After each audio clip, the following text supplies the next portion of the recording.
ইমাম আবু দাউদ সুলাইমান ইবনু আশআস আস-সিজিস্তানি রাহমাতুল্লাহি আলাইহি তিনি বর্ণনা করেন কাতাবতু আনিন নবী সাল্লাল্লাহু আলাইহি ওয়াসাল্লাম খামসাতা মিয়াতি আলফি হাদিস, আমি আল্লাহর হাবিব সাল্লাল্লাহু আলাইহি ওয়াসাল্লাম থেকে 5 লক্ষ হাদিস জমা করেছি। এই 5 লক্ষ হাদিস থেকে আমি আমার কিতাব সুনান আবু দাউদ শরীফে 4800 হাদিস নিয়ে আমি আমার আবু দাউদ শরীফ হাদিসখানা সাজিয়েছি। 5 লক্ষ থেকে 4800। এরপর তিনি বলেন এই 4800 হাদিস থেকে যাচাই করে বাছাই করে গবেষণা করে আমি আবু দাউদ সুলাইমান ইবনু আশআস আস-সিজিস্তানি রাহমাতুল্লাহি আলাইহি আমি বলছি একজন মানুষের দিন ইসলামের উপর চলার জন্য আল্লাহর হাবিবের 4টা হাদিস মানাই যথেষ্ট। সুবহানাল্লাহ। একজন মানুষ যদি ইসলামের উপর পরিপূর্ণভাবে চলতে চায়, রাসূল করিম সাল্লাল্লাহু আলাইহি ওয়াসাল্লামের মাত্র 4টি হাদিস মানলেই ওই ব্যক্তি গোটা ইসলামকে মানতে পারবে। তন্মধ্যে 1 নম্বর হাদিস হলো ইন্নামাল আ'মালু বিন্নিয়াত, যেটি বুখারী শরীফের প্রথম হাদিস। নিশ্চয়ই প্রতিটি কাজের ফলাফল তার নিয়ত অনুসারেই হয়ে থাকে। 2 নম্বর হাদিস আল হালালু বাইয়িনুন ওয়াল হারামু বাইয়িনুন, হালাল জিনিসও সুস্পষ্ট, হারাম জিনিসও সুস্পষ্ট।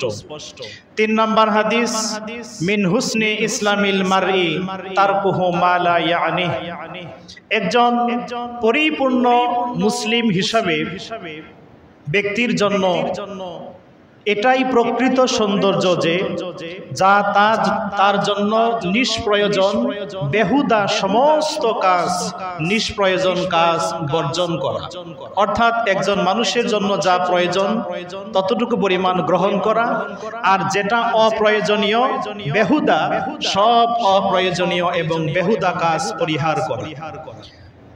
4 নম্বর হাদিস লা ইয়াকুনুল মুমিনু মুমিনান হাত্তা ইয়ারদা লিআখি মা ইয়ারদা লিনাফসি, একজন ব্যক্তি ততক্ষণ পর্যন্ত খাঁটি মুমিন হতেই পারবে না যে পর্যন্ত সে তার নিজের জন্য যা পছন্দ করে অপর মুমিন মুসলমান ভাইয়ের জন্য তা পছন্দ না করবে, এর আগে সে পাক্কা সাচ্চা খাঁটি মুমিন হতে পারবে না।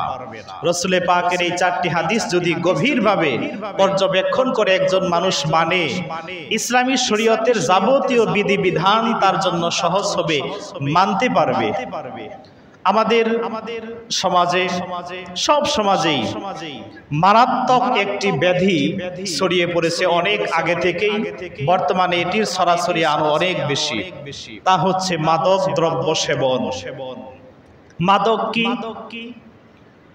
আল্লাহর হাবিব সাল্লাল্লাহু আলাইহি ওয়াসাল্লাম বলেছেন কুল্লু মুসকিরিন খামর ওয়া কুল্লু খামরিন হারাম, প্রত্যেক নেশা জাতীয় দ্রব্যই হচ্ছে খামর, মদ, আর প্রত্যেক মদ নেশা জাতীয় দ্রব্যই হচ্ছে হারাম।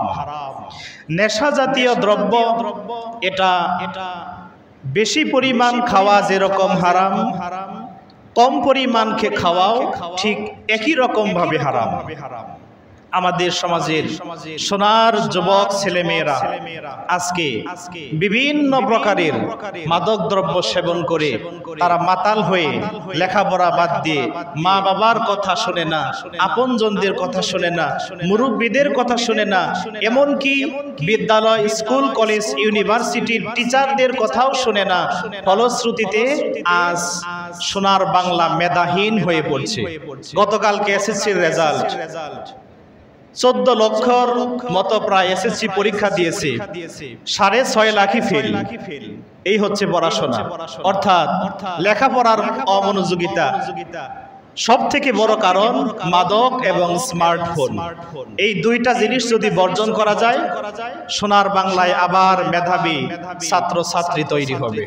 এই মাদক দ্রব্য সেবনের ফলে মানুষ কত ধরনের অন্যায় পাপাচার গুনাহে জর্জরিত, এমনকি মাদকের টাকা জোগাড় করতে না পেরে সামাজিক যোগাযোগ মাধ্যমগুলোতে আমরা দেখি যে ছেলে তার বাবাকে হত্যা করছে। মাদকের টাকা জোগাড় করতে না পেরে ছেলে তার মাকে হত্যা করে ফেলছে, দেহ থেকে মাথা বিচ্ছিন্ন করে ফেলছে। অর্থাৎ এটা তাকে খেতেই হবে। সে না মানছে রাষ্ট্রীয় আইন, না মানছে সামাজিক আইন, না মানছে মুসলমান হিসাবে ইসলামের আইন, ধর্মীয় আইন, আল্লাহ এবং তার রাসূল সাল্লাল্লাহু আলাইহি ওয়াসাল্লামের দেওয়া শরীয়তকেও সে মান্য করছে না। এর পেছনে সব থেকে বড় কারণ মাদকের অধিক বেশি ছড়াছড়ি। এই মাদক দ্রব্য এটা যে কতটা ভয়ঙ্কর, কতটা ভয়ঙ্কর এবং এর পরিণতি দুনিয়া এবং আখিরাতে কত যে ভয়ঙ্কর হবে, রাসূল পাক সাল্লাল্লাহু আলাইহি ওয়াসাল্লাম হাদিস শরীফে স্পষ্টভাবে বর্ণনা করে দিয়েছেন। প্রিয় নবী সাল্লাল্লাহু আলাইহি ওয়াসাল্লাম ইরশাদ করেছেন, নিশ্চয়ই জান্নাতের সুঘ্রাণ 500 বছরের দূরত্ব থেকে শোনা যাবে। জান্নাতের সুঘ্রাণ 500 বছরের দূরত্বের রাস্তা থেকে মানুষরা পাবে। কিন্তু যে দুনিয়াতে মদ পান করত, বিভিন্ন নেশা জাতীয় দ্রব্যে অভ্যস্ত ছিল, এই ব্যক্তির নাকে আল্লাহ জান্নাতের সুঘ্রাণ দিবেন না। আরো এমন কয়েক শ্রেণীর রয়েছে যারা বেপরদা, বেহায়া, নির্লজ্জ নারী, এরাও জান্নাতের সুঘ্রাণ পাবে না। সুতরাং আমাদেরকে সাবধান হতে হবে। আর আমরা অভিভাবক, আমরাও যেন কিরকমটা একেবারে বেখেয়াল হয়ে গেছি। আমার ছেলে সন্তান কি করছে কোনো প্রকারের খোঁজ খবর নাই। আমি ব্যবসায়ী, আমার ব্যবসা নিয়ে পড়ে আছি। আমি শিক্ষক, আমি আমার পেশা নিয়ে পড়ে আছি। অর্থাৎ নিজ নিজ কর্ম নিয়ে ব্যস্ত। সন্তানের সাথে 5টা মিনিট 10টা মিনিট সময় দেওয়া, সন্তানের সাথে আদর স্নেহ সুরে কথা বলার দায়িত্বটা থেকে আমরা সম্পূর্ণ গাফেল। এই কারণে সন্তানও মা বাবার প্রতি শ্রদ্ধাশীল না। মা বাবা কথা বললে কথা নেয় না, মানে না। এর পিছনে শুধু সন্তানদেরকে দোষী করলে হবে না, আমরা পিতা মাতারাও দায়ী। সম্মানিত হাজিরিন, মুসল্লি ভাইরা, প্রিয় নবী সাল্লাল্লাহু আলাইহি ওয়াসাল্লাম হাদিস পাকে বলেছেন, 3 ব্যক্তি কখনো আল্লাহর জান্নাতে প্রবেশ করবে না।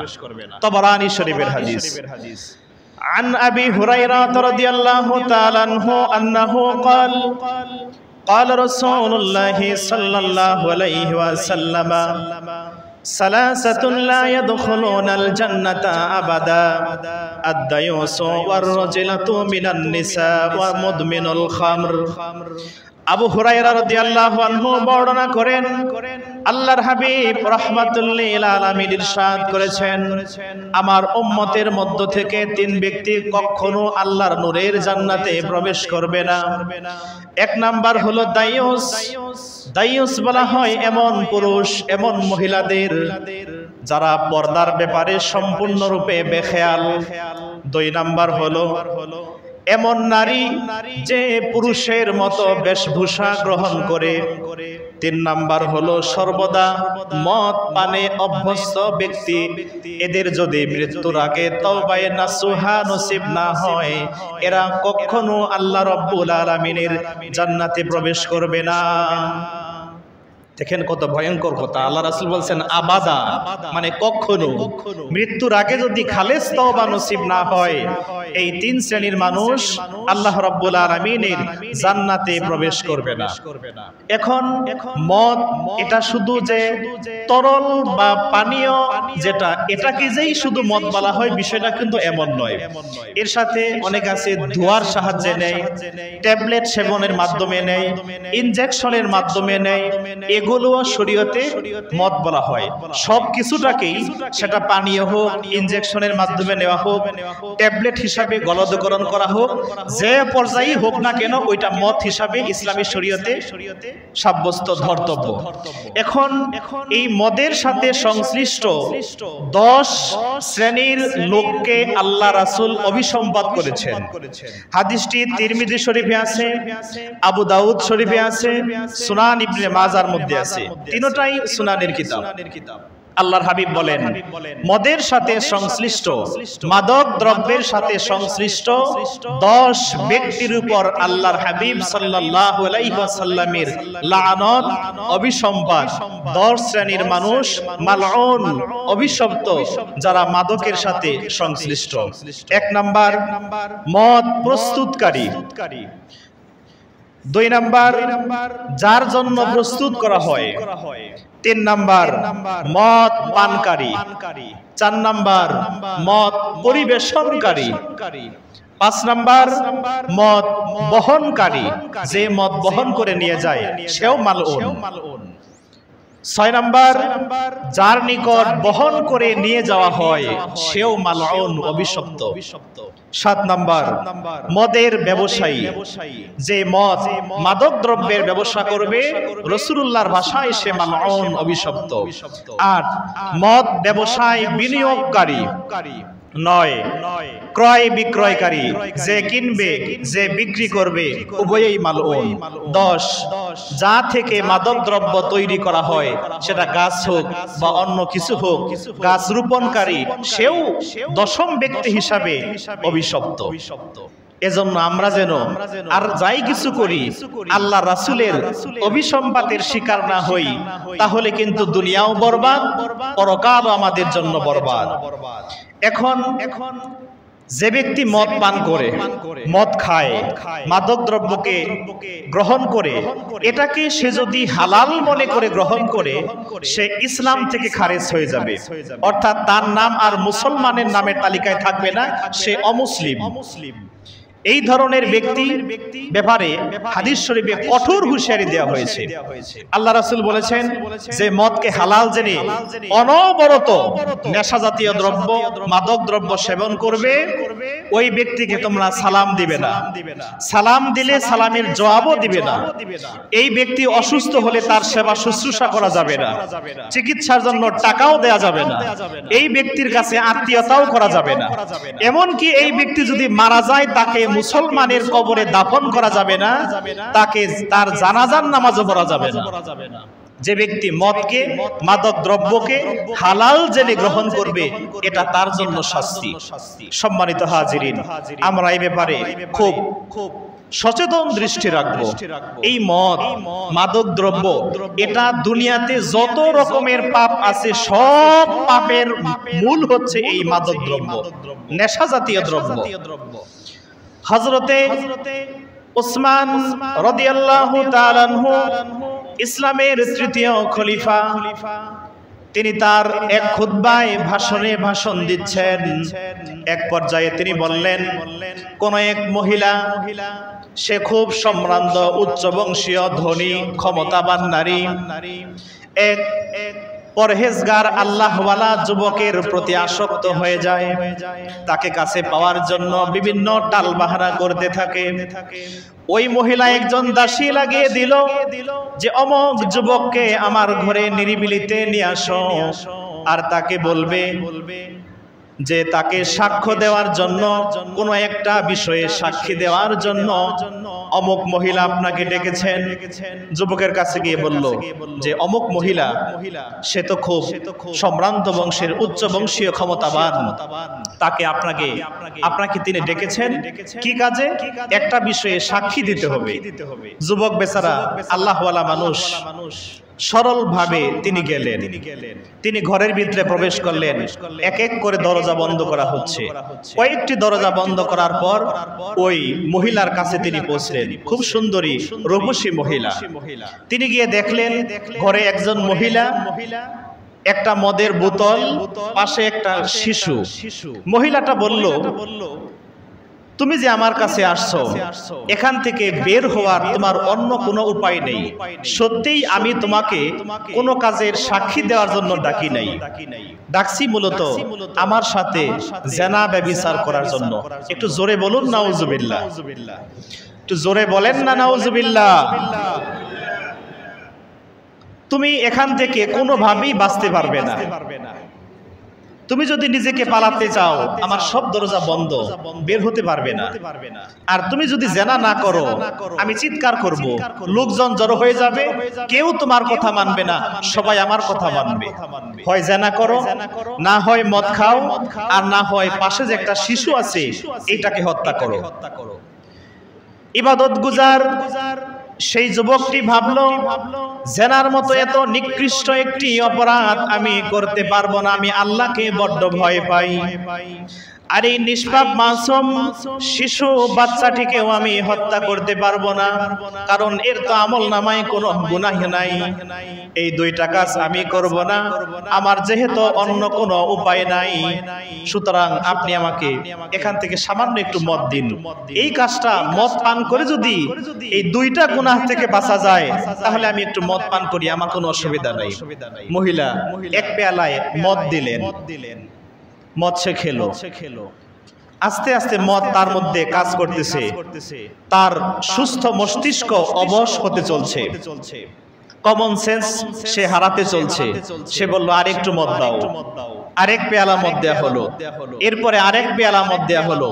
একেবারে তখন সে একেবারেই সে তার সাধারণ জ্ঞান বুদ্ধি হারিয়ে ফেলেছে।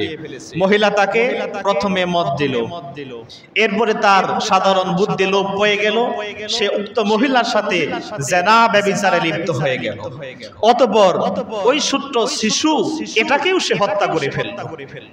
তাহলে এই ঘটনা থেকে আমরা জানলাম, দেখেন প্রথমে সে বাঁচতে চাইলো জেনা থেকে এবং খুন করা থেকে, এই জন্য সে খাইতে চাইলো মদ। মদ খাওয়ার পরে যাবতীয় এই দুইটা গুনাহের কাজই সে সম্পাদন করে ফেললো। তার মানে রাসূল পাক বলেছেন মদ এটা সকল ধরনের গুনাহের মূল। যে মদ পান করবে সে সব ধরনের গুনাহের কাজ সে করতে পারে। এজন্য আমাদের সবাইকে আমাদের পরিবারের প্রত্যেকটি সদস্যদের ব্যাপারে আমাদের গার্জিয়ান যারা আছি আমাদের সজাগ দৃষ্টি সব সময় রাখতে হবে, যেন আমাদের ছেলেমেয়েরা যারা নেশা করে এদের ধারে কাছেও যেন তারা ঘেঁষতে না পারে। সম্মানিত হাজিরিন, হাসরের দিন যে ব্যক্তি মদ পান করবে সে কবর থেকে যখন উঠবে তার গলায় থাকবে মদের বোতল, মদের মশক, হাতে থাকবে মদের পেয়ালা, তার চোখ থাকবে নীল। আল্লাহর হাবিব সাল্লাল্লাহু আলাইহি ওয়াসাল্লাম ইরশাদ করেছেন এই রকম মদ্যপ তার চামড়ার ভিতর দিয়ে সাপ বিচ্ছু দৌড়াদৌড়ি করবে, এমনকি তাকে সবল দিতে থাকবে। তার শরীর থেকে পচা লাশের দুর্গন্ধ বের হতে থাকবে। তার দুর্গন্ধে হাসরের ময়দানের অন্যান্য পাপিষ্ট যারা আছে তারাও ছিছি করবে, দূর করবে। এই রকম হবে মদ্যপ যারা নেশা জাতীয় দ্রব্য সেবনকারী, হাসরের ময়দানে তাদের এই ভয়ঙ্কর অবস্থা। সম্মানিত হাজিরিন, যে ব্যক্তি এক ঢোক মদ পান করবে 40 দিন তার কোনো ইবাদতই আল্লাহর দরবারে কবুল হবে না। সেটা মদ হতে পারে অথবা নেশা সৃষ্টিকারী অন্য যে কোনো দ্রব্য হতে পারে। এটা যদি পান করে 40 দিন রব্বুল আলামিনের দরবারে তার কোনো ইবাদত কি নামাজ কি রোজা দান সদকা জিকির ফিকির কোরআন তিলাওয়াত মুরাকাবা মুশাহাদা কোনো আমলই আল্লাহর দরবারে মঞ্জুর হবে না। প্রখ্যাত তাবিঈ হযরতে হাসান আল বসরি রাহমাতুল্লাহি আলাইহি তিনি বিশুদ্ধ সনদে বর্ণনা করেন, মুরসাল সনদে তিনি বলেন মদ পানকারী অথবা যে কোনো নেশাদ্রব্য, এটাকেই তো ইসলামী শরীয়তে খামর বলা হয়, খামর মানে মদ। এই মদ পানকারীর ব্যক্তির লানত 20 ভাবে হয়ে থাকে। কিভাবে? প্রথমত প্রথম যে ব্যক্তি প্রথমবার মদ পান করবে আমার আল্লাহ রাব্বুল আলামিন তার এই কলবটাকে একেবারে কালো অন্ধকার করে দিবেন, অর্থাৎ তার কলবে ঈমানের নূর বের হয়ে যাবে। রাসূল পাক সাল্লাল্লাহু আলাইহি ওয়াসাল্লাম বলেছেন একটা মানুষের বডিতে মদ এবং ঈমান দুইটা একসাথে একত্রিত হতে পারবে না। হয় মদ ঢুকবে ঈমান বের হয়ে যাবে, আর না হয় লোকটা ঈমানদার থাকবে, জীবনে কোনোদিন মদ পান করবে না, নেশা জাতীয় মাদক গ্রহণ করবে না।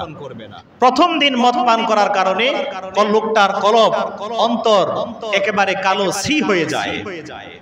দ্বিতীয় দিন ওই ব্যক্তি জন্য আল্লাহ রাব্বুল আলামিনের পক্ষ থেকে হেফাজতের জন্য একটা মানুষকে বডি হেফাজত করার জন্য ইমাম গাজ্জালী রাহমাতুল্লাহি আলাইহি ইহয়া উলুমুদ্দিন কিতাবে লিখেছেন, একটা মানুষের হেফাজতের জন্য সার্বক্ষণিকভাবে তার জন্য আল্লাহর পক্ষ থেকে 8 জন ফেরেশতা নিযুক্ত আছে। দ্বিতীয় দিন মদ পান করলে ওই লোকটার থেকে আল্লাহর পক্ষ থেকে দায়িত্বশীল 8 জন রহমতের ফেরেশতা দায়িত্বমুক্ত হয়ে যায়। তৃতীয়বার যদি লোকটা মদ পান করে মালাকুল মউত আজরাইল আলাইহিস সালাতু ওয়াস সালাম তার থেকে দায়িত্ব মুক্ত হয়ে যায়, অর্থাৎ মৃত্যুকালে তার মৃত্যু এতটা কষ্টের সাথে দিবেন যা অন্যান্য ব্যক্তির ক্ষেত্রে হবে না। চতুর্থবার যদি লোকটা মদ পান করে স্বয়ং প্রিয় নবী সাল্লাল্লাহু আলাইহি ওয়াসাল্লাম ওই ব্যক্তির থেকে দায়িত্ব মুক্ত হয়ে যায়, রাসূল পাক সাল্লাল্লাহু আলাইহি ওয়াসাল্লামের শাফাআত থেকে ওই ব্যক্তি বঞ্চিত হয়ে যায়। পঞ্চমবার যদি সে মদ পান করে প্রিয় নবী সাল্লাল্লাহু আলাইহি ওয়াসাল্লামের সমস্ত সাহাবায়ে আজমাইনদের থেকে ওই ব্যক্তি দায়িত্ব মুক্ত হয়ে যায়, সমস্ত সাহাবায়ে কেরাম ওই মদ্যপ ব্যক্তির থেকে দায়িত্ব মুক্ত হয়ে যায়। ষষ্ঠ বার যদি লোকটি মদ পান করে বা অন্য কোনো নেশাজাতীয় দ্রব্য খমর সে গ্রহণ করে স্বয়ং জিব্রাইল আলাইহিস সালাতু ওয়াস সালাম ওই ব্যক্তির থেকে দায়িত্ব মুক্ত হয়ে যায়। সপ্তমবার মদ পান করলে হযরত ইসরাফিল আলাইহিস সালাতু ওয়াস সালাম ওই ব্যক্তির থেকে দায়িত্ব মুক্ত হয়ে যায়। অষ্টমবার যদি সে মদ পান করে আল্লাহ রাব্বুল আলামিনের ফেরেশতা হযরতে মিকাইল আলাইহিস সালাম তার থেকে দায়িত্ব মুক্ত হয়ে যায়। নবমবার মদ পান করলে আল্লাহ রাব্বুল আলামিনের আসমানের সমস্ত রহমতের ফেরেশতা তার থেকে দায়িত্ব মুক্ত হয়ে যায়। দশমবার মদ পান করলে এই সমস্ত জমিনের 7 তবক জমিন তাহতা সারা পর্যন্ত আল্লাহর যত রহমতের ফেরেশতা আছে সমস্ত ফেরেশতারা ওই ব্যক্তির থেকে দায়িত্ব মুক্ত হয়ে যায়। 11 বার যদি সে মদ পান করে আল্লাহর সমুদ্রের যত মাছ রয়েছে, নেককার বান্দাগণ যখন ইবাদত বন্দেগী করে, তালিবুল ইলম যখন রাস্তা দিয়ে চলে মাদ্রাসায় যায়, সমুদ্রের মাছেরা দোয়া করে নেককারদের জন্য। আর মদ্যপ যদি সে 11 বার মদ পান করে আল্লাহর সাগর মহাসাগরের যত সমুদ্রের মাছ প্রাণী রয়েছে সমস্ত মাখলুকাত তার থেকে রহমতের দোয়া করা বন্ধ করে দিয়ে দেয়। 12 বার মদ যদি কেউ পান করে আল্লাহর আকাশের চাঁদ সূর্য তার থেকে দায়িত্ব মুক্ত হয়ে যায়। কিয়ামতের দিন ওই ব্যক্তির জন্য চাঁদ সূর্য কোনো কথা বলবে না, তার নাজাতের জন্য কোনো সাক্ষ্য দিবে না। 13তম বার যদি সে মদ পান করে রব্বুল আলামিনের আসমান হেফাজতকারী সমস্ত ফেরেশতারা তার থেকে দায়িত্ব মুক্ত হয়ে যায়। 14 বার মদ পান করলে আল্লাহ রব্বুল আলামিন বাদে যত মাখলুকাত আল্লাহ সৃষ্টি করেছেন সমস্ত মাখলুকাত তার থেকে দায়িত্ব মুক্ত হয়ে যায়। 15 বার মদ পান করলে আল্লাহ রাব্বুল আলামিনের নূরের জান্নাতের 8টা দরজা তার জন্য বন্ধ হয়ে যায়। 16তম বার মদ পান করলে রব্বুল আলামিনের জাহান্নামের সব কয়টি দরজা তার জন্য উন্মুক্ত হয়ে যায়, প্রসারিত হয়ে যায়। 17 বার কোন ব্যক্তি যদি মদ পান করে রব্বুল আলামিনের আরশ বহনকারী মুকাররাবিন ফেরেশতারা তার থেকে দায়িত্ব মুক্ত হয়ে যায়। 18 বার যদি কেউ মদ পান করে আল্লাহর কুরসি তার থেকে দায়িত্ব মুক্ত হয়ে যায়।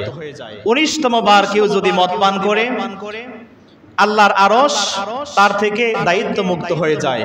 20 বার যদি কেউ মদ পান করে স্বয়ং রব্বুল আলামিন তার থেকে সম্পূর্ণরূপে দায়িত্ব মুক্ত হয়ে যায়। আল্লাহ যার থেকে দায়িত্ব মুক্ত হয়ে যায় ওই ব্যক্তি মুসলমান হিসেবে দুনিয়াতে থাকতে পারবে? সম্ভব না। ওই ব্যক্তির ঈমানের দৌলত নিয়ে মৃত্যুবরণ করা তার পক্ষে সম্ভব না, কারণ আল্লাহ রব্বুল আলামিন তার থেকে দায়িত্ব মুক্ত হয়ে যায়। যদি মৃত্যুর পূর্বে মাদক সেবনকারী তওবায়ে নাসুহা করে মৃত্যুবরণ করতে না পারে, ওই ব্যক্তির জন্য অনন্তকাল যার শুরু আছে শেষ নাই জাহান্নামের আগুনে তাকে জ্বলতে হবে। এজন্যই মদকে চূড়ান্তভাবে আল্লাহ রাব্বুল আলামিন হারাম করে দিয়েছেন। এবং মদের সাথে সংশ্লিষ্ট যত প্রকার নেশা জাতীয় দ্রব্য বাংলাদেশে আছে, দুনিয়াতে আছে, সব কিছুকেই ১৫০০ বছর পূর্বে আল্লাহ রাব্বুল আলামিন মহাগ্রন্থ আল কোরআনুল কারীমে হারাম করে দিয়েছেন। আল্লাহ রাব্বুল আলামিন কোরআনুল কারীমে বলেন, ইয়া আইয়ুহাল্লাযীনা আমানু ইন্নামাল খামরু ওয়াল মাইসিরু ওয়াল আনসাবু ওয়াল আজলাম। আল্লাহ পাক বলেন, হে ঈমানদার বান্দাগণ, নিশ্চয়ই মদ, জুয়া, মূর্তি পূজা, ভাগ্য নির্ধারক শর, তীর, রিজসুম মিন আমালিশ শায়তান, এই সবগুলোই অপবিত্র, নাপাক, শয়তানের কাজ। ফাজতানিবুহু লাআল্লাকুম তুফলিহুন। ঈমানদার বান্দারা, যদি তোমরা এই সমস্ত নাপাক, গর্হিত, নিন্দিত কাজ থেকে নিজেদেরকে হেফাজত করতে পারো, তাহলে তোমরা দুনিয়াতেও সফল কাম, পরকালেও তোমরা সফলতা লাভ করবে। এখন আমাদের করণীয় হচ্ছে, আল্লাহ রাব্বুল আলামিন দেখেন আমাদেরকে হালাল খেতে বলেছেন, পবিত্র খেতে বলেছেন। এটা শুধু মুসলমানদেরকে বলেন নাই, আল্লাহ হালাল খেতে, পবিত্র খেতে গোটা দুনিয়ার মানুষদেরকে বলেছেন। এখন গোটা দুনিয়ায় মুসলমান আছে, ইয়াহুদি আছে, খ্রিস্টান আছে, বৌদ্ধ আছে, হিন্দু আছে, পৌত্তলিক আছে, মূর্তি পূজারী আছে, চন্দ্র পূজারী আছে, সবাইকে আল্লাহ হালাল আর পবিত্রতা খেতে বলেছেন। আল্লাহ পাক পবিত্র কোরআনে বলেন, ইয়া আইয়ুহান নাসু কুলু মিম্মা ফিল আরদি হালালান তাইয়্যিবা। আল্লাহ বলেন, হে দুনিয়ার মানুষ সকল, তোমরা খাও এবং পান করো যেটা হালাল এবং যেটা পবিত্র। শুধু আল্লাহ হালাল খেতে বলেন নাই, হালাল এবং একই সাথে পবিত্র। এখন আমরা মুসলমান সমাজে দেখেন নেশা জাতীয় দ্রব্য এত সরাসরি বেড়ে গিয়েছে। আমরা যদি সজাগ না হই, সচেতন না হই, তাহলে আমরা কিভাবে এগুলোকে আমরা বন্ধ করব, প্রতিরোধ করব? তারা মানছে না রাষ্ট্রীয় আইন, মানছে না সামাজিক আইন, মানছে না ধর্মীয় কোনো বিধিবিধান। আপনি পেকানো শুরু করলে এদেরকে দমন করা সম্ভব না। এমনকি রাষ্ট্রীয় আইন প্রয়োগ করেও 100% মাদক সমাজ থেকে, দেশ থেকে বিতাড়িত করা সম্ভব নয়। এটা কিভাবে সম্ভব? এটা যেভাবে সম্ভব তার ফর্মুলা আমার আল্লাহ রাব্বুল আলামিন কোরআনুল কারিমে বলে দিয়েছেন। আল্লাহ পাক পবিত্র কোরআনুল কারিমে বলে দিয়েছেন,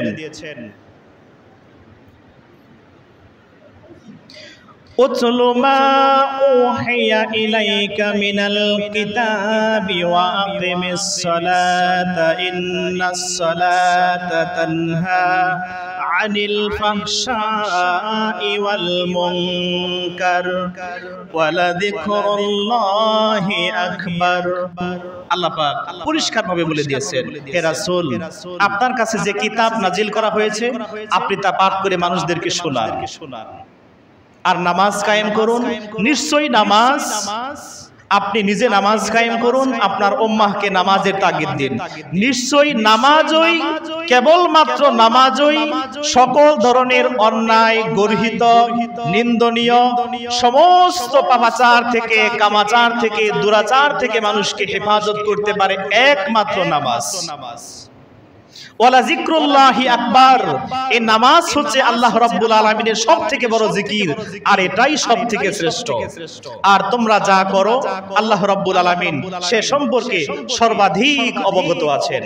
এখন আমাদের সমাজ থেকে মাদকদ্রব্য, মদ, যত ধরনের অন্যায় আছে, এগুলোকে আমরা যারা সেবন করে, যারা পান করে, গ্রহণ করে, তাদেরকে পিটিয়ে আমরা দূর করতে পারবো না। এদেরকে প্রথমে আমাদের বুঝাতে হবে। তারা তাদের তাদেরকে বুঝ দিতে হবে, দাওয়াত দিতে হবে, নামাজে আনতে হবে, মসজিদে আনতে হবে।